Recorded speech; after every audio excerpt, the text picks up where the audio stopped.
الله الرحمن الرحيم ما أصابك من حسنة فمن الله وما أصابك من سيئة فمن نفسك وأرسلناك للناس رسولا وكفى بالله شهيدا من يطع الرسول فقد أطاع الله ومن تولى فما أرسلناك عليهم حفيظا. پچھلی آیت میں اللہ تبارک و تعالی نے یہ ارشاد فرمایا تھا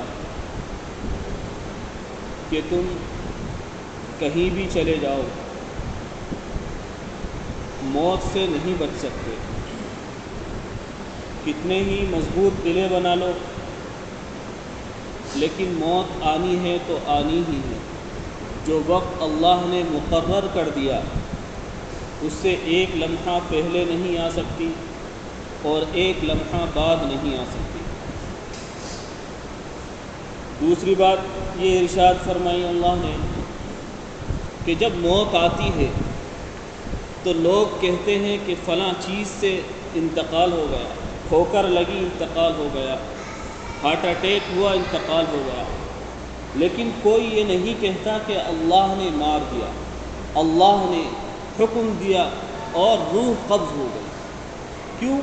اس لیے کہ موت جو ہے بہانہ تلاش کرتی ہے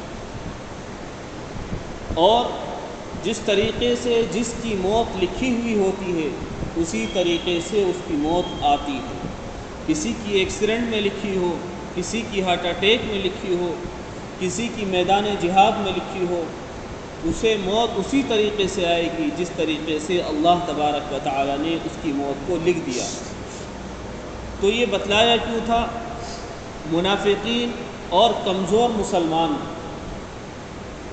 موت سے ڈر رہے تھے اور اسی ڈر کی وجہ سے میدان جہاد میں نہیں جا رہے تھے، اعلاء کلمت اللہ کے لیے اللہ کے راستے میں نہیں نکل رہے تھے. تو اللہ نے ارشاد فرما دیا کہ موت تو تمہیں آنی ہے، چاہے گھر میں بیٹھے رہو یا مضبوط قلعے بنا کر تعمیر کر کے اندر رہو، موت تو آنی ہے ایک نہ ایک دن. اگر میدان جہاد میں موت آتی تو بہت سارے مجاہدین ایسے ہیں تو انہیں موت نہیں آئی. حضرت خالد ابن ولید رضی اللہ تعالیٰ عنہ 125 جنگیں لڑی ہیں حضرت خالد ابن ولید رضی اللہ تعالیٰ عنہ، لیکن موت آئی تو کہاں آئی؟ بستر پر آئی. موت آئی طبیعت خراب میں آئی. تو انہوں نے ارشاد فرمایا حضرت خالد ابن ولید رضی اللہ تعالیٰ عنہ نے کہ اگر جنگوں میں موت آتی، جہاد میں موت آتی تو سب سے پہلے مجھے موت آتی. تو اس کا نظام اللہ کے ہاتھ میں ہے، اللہ کی قدرت میں ہے. جس کو چاہے اللہ زندہ رکھے اور جسے چاہے مار دے. اور منافقین کو جب کوئی اچھائی پہنچتی تھی، منافقین کو جب کوئی اچھائی پہنچتی تھی تو منافقین کہتے تھے کہ یہ عند اللہ، اللہ کی طرف سے، اللہ کی طرف سے. اور اگر کوئی مصیبت پہنچتی ہے، ان کو کوئی مصیبت پہنچتی تھی تو وہ کہتے تھے کہ یہ جناب محمد رسول اللہ صلی اللہ علیہ وسلم کی طرف سے. جب مصیبت پہنچی تو حضور کا نام لے دیا، اور جب کوئی اچھائی پہنچتی تھی تو اللہ کا نام لیتے تھے. یہاں تک تو بات ٹھیک ہے کہ وہ اللہ کا نام لیتے تھے اچھائی میں، لیکن برائی میں حضور پاک علیہ السلام کو نشانہ بناتے تھے اور وہ یہ کہتے تھے کہ انہوں نے مروا دیا، ہمارے لوگوں کو میدان جہاد میں لے جا کر انہوں نے مروا دیا، نقصان ہوا تو ان کی وجہ سے ہوا، اگر ہم میدان جہاد میں نہ جاتے تو ہمارا نقصان نہیں ہوتا. اسی کا اللہ تبارک و تعالی نے جواب دیا ہے، قل کل من عند اللہ. آپ انہیں بتا دیجئے، ان سے کہہ دیجئے کہ بھلائی کا اور اچھائی کا، برائی کا مالک اللہ تبارک و تعالی. ہر چیز اللہ تبارک و تعالی کی طرف سے آتی ہے، کسی کے کرنے سے کچھ نہیں ہوتا، اللہ تبارک و تعالی کی طرف سے آتی ہے. یہی حال ہمارا ہے. اس وقت کے منافقین کا حال یہی تھا، لیکن یہی حال ہمارا ہے. اگر ہمیں کاروبار میں لاس ہو جائے، نقصان ہو جائے تو ہم کہتے ہیں کہ فلاں کی وجہ سے نقصان ہو گیا، اگر فلاں شخص بیچ میں نہ آتا تو ہمیں نقصان نہ ہوتا، حالانکہ وہ اللہ تبارک و تعالیٰ کی طرف سے ہوا. اور ہمارے اپنے کرتوتوں کی وجہ سے ہوا ہے۔ اور آگے اللہ نے ارشاد فرمایا ما اصابک من حسنۃ فمن اللہ، جو بھی تمہیں اچھائی پہنچتی ہے وہ اللہ کی طرف سے پہنچتی ہے۔ اللہ ہی ہے بھلائی کا مالک اور اللہ ہی ہے برائی کا مالک۔ فرمایا ما اصابک من حسنۃ فمن اللہ، جو بھی تمہیں اچھائی پہنچتی ہے وہ اللہ کی طرف سے پہنچتی ہے۔ وما اصابک من سیئۃ فمن نفسک، اور جو تمہیں برائی پہنچتی ہے وہ تمہارے اپنے نفس کی وجہ سے پہنچتی ہے، اپنے گناہوں کی وجہ سے، اپنی لغزشوں کی وجہ سے پہنچتی ہے۔ کافر کو جب نقصان پہنچتا ہے دنیا میں تو وہ اس کے کفر کی وجہ سے پہنچتا ہے، اس کے اپنے کرتوتوں کی وجہ سے پہنچتا ہے، اور مسلمان کو جو نقصان پہنچتا ہے وہ اس کے گناہوں کی وجہ سے پہنچتا ہے، وہ اس کے گناہوں کی وجہ سے پہنچتا ہے۔ حدیث پاک میں آتا ہے، نبی پاک علیہ الصلاۃ نے ارشاد فرمایا کہ جب مسلمان کو کوئی نقصان پہنچتا ہے تو اللہ اس کے گناہ کو معاف فرماتا ہے اور اس کے درجات کو بلند فرماتا ہے، اس کے گناہ کو معاف فرماتا ہے اور اس کے درجات کو بلند فرماتا ہے۔ ہر شخص کو اپنے گریبان میں جھانک کر یہ دیکھنا چاہیے کہ میں اللہ کی طرف کتنا متوجہ ہوں اور میں اپنے نفس کی کتنی مانتا ہوں، میں اپنے نفس کی کتنی مانتا ہوں اور اللہ کے رسول کی کتنی مانتا ہوں۔ اگر ہر شخص یہ تحیہ کرے، اپنے دل میں جھانکے، تو اسے جو نقصان ہو رہا ہے وہ نقصان اسے کم محسوس ہو کہ مجھے جو نقصان ہوا ہے میرے اعمال بد کی وجہ سے ہوا ہے اور یہ بہت زیادہ کم ہوا ہے۔ اگر اللہ چاہتا تو انسان کو کتا بنا دیتا، اللہ چاہتا انسان کو خنزیر بنا دیتا۔ پہلی امتوں کے لوگ جب کوئی گناہ کرتے تھے اور رات کو سوتے تھے تو صبح میں ان کی صورتیں مسخ ہو جایا کرتی تھی، کوئی کتا بن جایا کرتا تھا، کوئی سور بن جایا کرتا تھا۔ یہ نشانیاں ہوتی تھی کہ انہوں نے رات میں زنا کیا ہے، انہوں نے رات میں بے حیائی کی ہے، یہ ان کی نشانیاں ہو جایا کرتی تھی۔ لیکن اللہ کے رسول علیہ السلام نے دعا کی اور اللہ سے کہا اے اللہ میری امتوں کی صورتیں مست نہ کیجیے، ان کو ان کے حال پر چھوڑ دیجیے، ان کی صورتیں صحیح سالم رہیں۔ اس لیے چاہے لوگ کتنے ہی گناہ کر لیں لیکن ہماری صورتیں متغیر نہیں ہوتی، کیوں؟ اس لیے کہ اللہ کا نبی علیہ السلام کی دعائیں ہمارے ساتھ ہیں۔ تو اللہ نے فرمایا ما اصابک من حسنۃ فمن نفسک ما اصابک من سیئۃ فمن نفسک، جو بھی برائی پیش آتی ہے وہ تمہارے اپنے کرتوتوں کی وجہ سے ہے۔ کیا کرتوت ہیں؟ کہ اللہ نے تمہیں اتنا اچھا جسم عطا فرمایا، ہر چیز صحیح سالم دی، لیکن تم نے ان کی شکر ادا نہیں کیا، ایک نعمت کا شکر ادا نہیں کیا بلکہ اس کی ناشکری کی۔ اور ناشکری کس طریقے سے کی؟ اللہ نے تمہیں سجدے کے لیے سر دیا تھا اور اپنے آگے جھکنے کے لیے دیا تھا، ہم نے یہ غیروں کے سامنے جھکایا، اور ہمیں کام کرنے کے لیے، کاروبار کے لیے اور کمانے کے لیے اللہ نے ہمیں ہاتھ پیر دیے تھے، لیکن اس کو ہم نے دوسروں کے سامنے پھیلایا، اللہ نے ہمیں ذلیل کر دیا اور فرمایا وما اصابک من سیئۃ فمن نفسک، جو تمہارے اوپر برائیاں آتی ہیں وہ تمہارے اپنی وجہ سے آتی ہیں، اپنی کرتوتوں کی وجہ سے آتی ہیں۔ اور فرمایا وَأَرْسَلْنَاكَ لِلنَّاسِ رَسُولًا، اور ہم نے لوگوں کے درمیان رسول بنا کر بھیجا، ہم نے لوگوں کے درمیان حضور اکرم جناب محمد رسول اللہ صلی اللہ علیہ وسلم کو رسول بنا کر بھیجا، اور فرمایا وَكَفَى بِاللَّهِ شَهِيدًا، اور ہم اس کے گواہ ہیں، اور اللہ تبارک و تعالی کافی ہے گواہی کے لیے، کسی اور کی گواہی نہیں چاہیے۔ کوئی اور یہ نہیں کہہ سکتا کہ رسول اللہ صلی اللہ علیہ وسلم کو آپ نے رسول کیوں بنایا ہے، بلکہ اللہ نے فرما دیا وَكَفَى بِاللَّهِ شَهِيدًا، ہم کافی ہیں گواہی کے لیے، ہم کافی ہیں ان کی گواہی کے لیے۔ اور فرمایا تمہیں کیا کرنا چاہیے؟ مَن يُطِعِ الرَّسُولَ فَقَدْ أَطَاعَ اللَّهَ، جس نے اللہ کے رسول کی اتباع کی اس نے اللہ کی اتباع کی، جس نے رسول کی اتباع کی اس نے اللہ کی اتباع کی۔ اور ہر کام میں رسول کی اتباع کرنی چاہیے، ہر کام میں، خلوت ہو، جلوت ہو، سونا ہو، جاگنا ہو، اٹھنا ہو، بیٹھنا ہو، ملاقات ہو، ہر چیز میں رسول کی اتباع اگر انسان کرے گا تو گویا کہ وہ اللہ کی اتباع ہوگی۔ اللہ کی اتباع اگر چاہیے تو رسول کے پیچھے چلنا پڑے گا، اور اگر اللہ کی رسول کی اتباع نہ کی تو لوگ گمراہ ہو جائیں گے، رسول کی اتباع نہیں کی تو لوگ گمراہ ہو جائیں گے، کیونکہ اللہ کو تو سبھی مانتے ہیں، سکھ بھی مانتے ہیں، عیسائی بھی مانتے ہیں، اور یہودی بھی مانتے ہیں، مشرکین بھی مانتے ہیں، ہر شخص اللہ کو مانتا ہے۔ اگر آپ کسی ہندو سے کوئی کچھ کہیں گے تو وہ کہے گا کہ اوپر والا جانے، یعنی اللہ کو وہ بھی مانتا ہے، لیکن صحیح طریقے سے، صحیح راستے سے کون مانتا ہے، سند کے ساتھ کون مانتا ہے، وہ مسلمان مانتے ہیں۔ کیا مانتے ہیں مسلمان؟ من یطیع الرسول، وہ اللہ کے رسول کی اتباع کرتے ہیں، اور جس نے اللہ کے رسول کی اتباع کی تو فرمایا فقد اطاع اللہ، اس نے اللہ کی اتباع کر لی،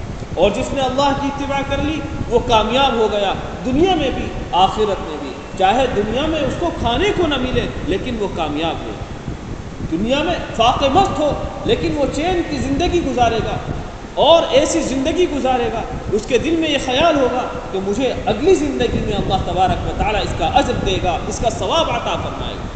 جو میں یہاں صبر کر رہا ہوں اس دنیا میں، چاہے وہ کسی بھی وجہ سے کر رہا ہوں، یہ صبر آگے جا کر میرے لیے راحت بن جائے گا، راحت کا سامان بن جائے گا۔ اور فرمایا وَمَن يُطِعِ الرَّسُولَ فَقَدْ أَطَاعَ اللَّهَ، جس نے اللہ کے رسول کی اتباع کی تو اس نے اللہ کی اتباع کی۔ اور فرمایا وَمَا أَرْسَلْنَا وَمَن تَوَلَّى فَمَا أَرْسَلْنَاكَ عَلَيْهِمْ حَفِيظًا، وَمَن تَوَلَّى، اور وَمَن تَوَلَّى فَمَا أَرْسَلْنَاكَ عَلَيْهِمْ حَفِيظًا، یہ لوگ مانے نہ مانے اور آپ ان کے اوپر نگراہ بنا کر نہیں بھیجے گئے، یعنی آپ دروغہ بنا کر نہیں بھیجے گئے۔ رسول سے خطاب ہو رہا ہے، اگر یہ لوگ نہیں مانتے تو آپ دروغہ بنا کر نہیں بھیجے گئے، آپ زبردستی ان کو منوانے کے لیے نہیں بھیجے گئے، بلکہ اللہ کے رسول کا کام کیا تھا کہ پیغام پہنچانا، اور امت مسلمہ کا کام کیا ہے، ہمارا کام کیا ہے، پیغام پہنچانا، کسی کو زبردستی ایمان میں داخل کرنا نہیں ہے، بلکہ صرف پیغام پہنچانا ہے اللہ کا، اللہ کے رسول کا۔ اللہ نے اسی کو تیسرے پارے میں ارشاد فرمایا لا اکراہ فی الدین، دین میں کوئی زبردستی نہیں، جس کا جی چاہے کہیں بھی جائے، کسی بھی دھرم کو اپنائے، لیکن دین میں کوئی زبردستی نہیں، ہاں سمجھانا ہے۔ بلغ ما انزل الیک بلغ ما انزل الیک، آپ پڑھ کر سنائیے کتاب کو، آپ قرآن مقدس کو پڑھ کر سنائیے، اور جو قرآن مقدس کو سنتا ہے اپنے کانوں سے اور دلوں کے کانوں سے سنتا ہے تو وہ ضرور بھی ضرور ہدایت پا جاتا ہے۔ رسول اللہ صلی اللہ علیہ وسلم اگر چاہے کہ کسی کو ہدایت مل جائے، مل نہیں سکتی، کب تک؟ جب تک اللہ نہ چاہے۔ آپ علیہ السلام نے اپنے چچا ابو طالب کو، جو آپ پر بہت شفیق تھے، آپ پر پیسہ بھی خرچ کرتے تھے، آپ سے محبت بھی کرتے تھے، لیکن ابو طالب کا جب انتقال کا وقت آیا تو آپ علیہ السلام نے فرمایا چچا جان آپ کلمہ پڑھ لیجئے، کامیاب ہو جائیں گے، دونوں جہان میں کامیاب ہو جائیں گے، آپ کلمہ پڑھ لیجئے۔ لیکن ابو طالب نے کفار مکہ کے سامنے دیکھا، کفار مکہ نے کہا کہ آپ اپنا دھرم چھوڑ دیں گے، آپ اپنے بڑوں کا دین چھوڑ دیں گے، تو فوراً ابو طالب نے منع کر دیا میں کلمہ نہیں پڑھوں، حالانکہ اسلام حق ہے، میرا بھتیجا جو دین لے کر آیا ہے وہ حق ہے، لیکن کلمہ نہیں پڑھوں گا۔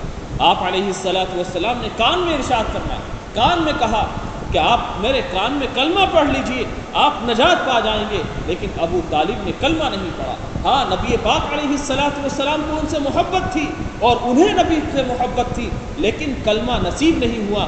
اللہ نے ارشاد فرما دیا، قرآن کی آیت نازل فرما دی، فرمایا انک لا تہدی من احببت ولکن اللہ یہدی من یشاء، جس کو ہم چاہتے ہیں اس کو ہم ایمان دے دیتے ہیں۔ آپ کے چاہنے سے کچھ نہیں ہوتا، آپ کے نہ چاہنے سے کچھ نہیں ہوتا، جس کو اللہ چاہتا ہے اس کو ہدایت دے دیتا ہے۔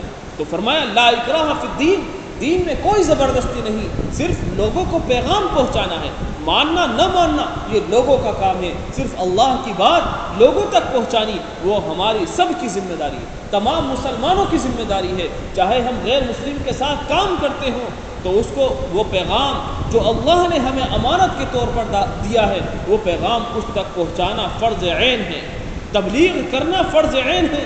جس کے پاس کلمہ نہیں ہے اس تک کلمہ پہنچانا ہماری سب کی ذمہ داری ہے، چاہے وہ جاہل ہو یا عالم ہو یا پڑھا لکھا ہو، کوئی بھی ہو، اس کی ذمہ داری ہے کہ اپنے دوسرے جو اس کے ساتھ کام کر رہا ہے، اس کا پڑوسی ہے، اس تک اللہ کا کلمہ پہنچا دے، وہ ہماری سب کی ذمہ داری ہے۔ تو اللہ نے ارشاد فرمایا فما ارسلناک علیہم حفیظا، ہم نے آپ کو محافظ بنا کر نہیں بھیجا، ہم نے آپ کو دروغہ بنا کر نہیں بھیجا، جو مانے یا نہ مانے، کیونکہ اللہ کے رسول علیہ السلام مکہ مکرمہ میں سمجھاتے سمجھاتے تھک گئے تھے۔